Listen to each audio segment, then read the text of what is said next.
Halo semuanya, kembali lagi bersama saya Andre Bonai di sini. Pada kesempatan kali ini saya tidak sendiri karena saya sudah ditemani oleh kedua teman saya sangat luar biasa. Ada Mas Aditya dan Mas Iksan. Halo Mas Iksan, Mas Adil.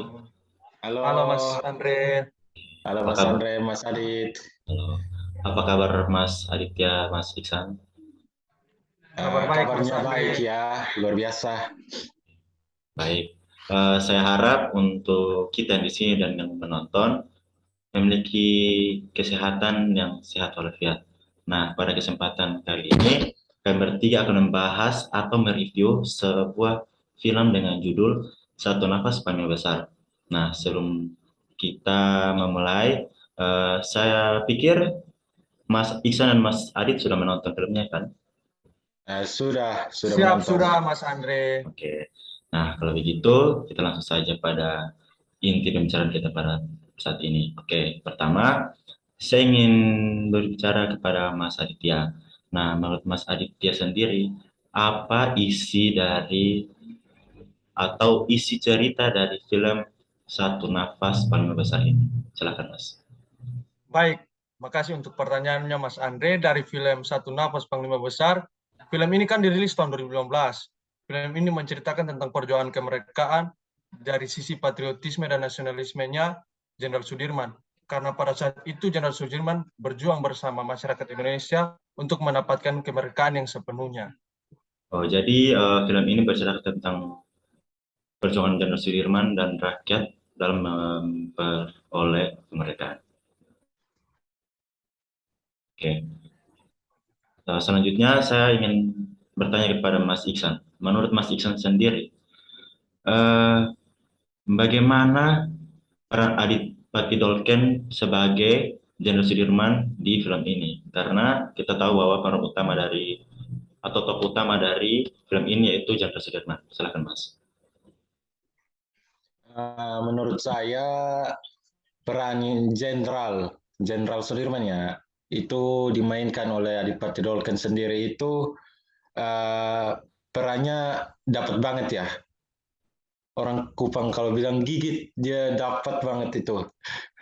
Oke, Eh, Saya bisa dilihat aja dari suaranya, dari tingkah lakunya, perlakuannya, dari segi busana yang kita tahu sendiri pakaiannya. Kalau kita lihat itu, wah, sama persis ya, sama foto Jenderal Sudirman yang kita lihat di foto-foto.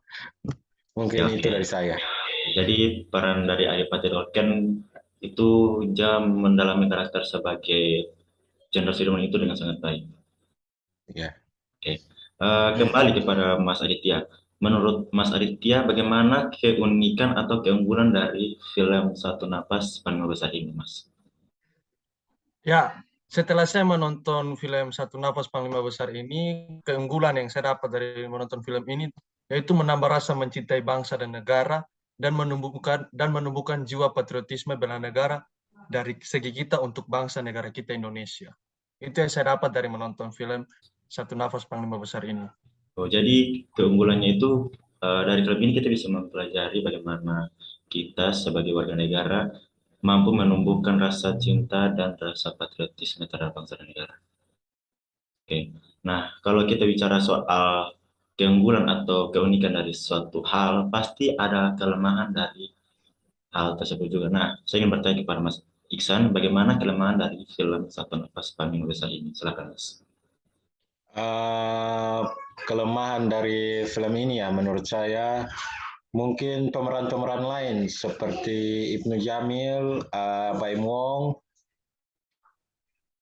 terlebih lagi kepada Baim Wong ya yang memerankan Soekarno itu perannya kita tahu sendiri bahwa Soekarno itu berwibawa ya. Tapi di sini Baim Wong itu kurang kurang serak lah, kurang serak. Dan dari segi postur tubuh aja kita bisa lihat bahwa Baim Wong itu kegemukan. Mungkin uh, kekurangan saya mungkin yang saya bisa lihat dari dua pemeran itu. Oke, jadi untuk kelemahannya itu berasal dari pemeran-pemeran lain dalam film ini. Kembali kepada Mas Aditya. Dari film Satu Napas Paling Besar ini, kira-kira apa atau nilai yang bisa kita ambil dan kita terapkan dalam kehidupan kita sehari-hari? Silakan, Mas. Baik, nilai yang saya dapat dari setelah menonton film tersebut, yaitu loyalitas sih, Mas. Loyalitas Jenderal Sudirman itu memang diacungi jempol. Kita lihat bahwa beberapa kali dia dihasut oleh pihak atau oknum, tapi loyalitasnya yang tinggi terhadap bangsa dan negara. Itu yang wajib kita contohi sih, Mas. Jadi menurut Mas Aditya, nilai yang bisa diambil untuk kita yaitu loyalitas terhadap bangsa dan negara meskipun dihasut dengan cara apapun, tetapi kita tetap loyal terhadap bangsa dan negara. Eh, kan kita sudah bicara tentang nilai yang bisa kita terapkan. Nah, bagaimana dengan isu yang relevan dengan film ini yang berkembang di masa saat ini? Saya ingin bertanya kepada Mas Iksan, bagaimana menurut Mas isu yang relevan sesuai dengan film yang setelah kita sama-sama nonton ini? Silakan, Mas. Di era kita yang sekarang ini ya, kita sebagai anak muda, apalagi sekarang itu zamannya Gen Z ya, Gen Z. Di era digital ini, mungkin isu yang paling besar yang terjadi sekarang mungkin kita berperang melawan bentuk ujaran kebencian atau berita-berita hoax yang disebarkan melalui media-media sosial sekarang. Jadi menurut Mas, isu yang sangat relevan dengan film ini yaitu isu hoax dan ujaran kebencian. Karena tadi Mas Iksan mengatakan bahwa isu yang berkembang saat ini yang relevan dengan film itu hoax. Nah, bagaimana tips dari Mas berdua, Mas Adit dan Mas Iksan, untuk mengatasi masalah hoax ini? Silakan. Oke, tips dari saya. Yang pertama, ketika kita melihat berita, kita pastikan judulnya. Biasanya berita-berita hoax itu judulnya provokatif. Itu yang pertama.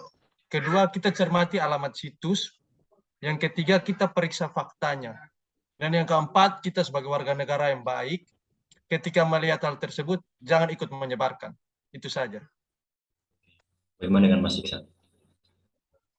Kalau dari saya mungkin kita lebih menyaring ya, lebih menyaring berita-berita yang datang kepada kita, karena kadang dengan tidak sengaja tanpa sadar, kadang kita membagikan berita-berita yang menurut kita itu belum benar. Jadi lebih banyak menyaring, cari tahu dulu berita-berita yang datang kepada kita. Mungkin itu dari saya. Jadi kesimpulan bisa saya ambil dari pendapat Mas berdua mengenai tips mengatasi hoax itu kita harus mencari tahu terlebih dahulu asal-usul berita, tidak langsung kita mentah-mentah menelannya, dan kita juga harus menyaring berita-berita tersebut yang datang kepada kita. Baik, terima kasih kepada Mas Aditya dan Mas Iksan atas waktunya. Dari pembicaraan kita, saya bisa mengambil kesimpulan dari film ini bahwa dari film ini kita bisa menerapkan rasa cinta air dan loyal terhadap negara sehingga kita bisa menjadi ASN yang berhala. Kita juga belajar dari seorang Jenderal Sudirman yang dimana dia rela untuk berjuang mempertahankan kemerdekaan dan merebut kemerdekaan Indonesia. Baik, terima kasih Mas Aditya, Mas Iksan untuk waktunya. Terima kasih Mas Andre. Siap, Terima terima kasih kasih. juga. Demikianlah pembicaraan kami bertiga mengenai film Satu Napas Paling Besar ini. Nah, poin yang bisa kita ambil yaitu kita harus lebih cinta terhadap tanah air kita, apalagi kita sebagai seorang ASN, kita harus wajib mempertahankan kemerdekaan berdasarkan tugas dan profesi kita masing-masing. Demikianlah pembicaraan kami pada saat ini. Saya mohon maaf apabila dalam pembicaraan kami terdapat kata-kata yang kurang berkenan. Saya mohon maaf. Sekian dari saya. Terima kasih. Assalamualaikum warahmatullahi wabarakatuh. Salam sejahtera untuk kita semua. Salam.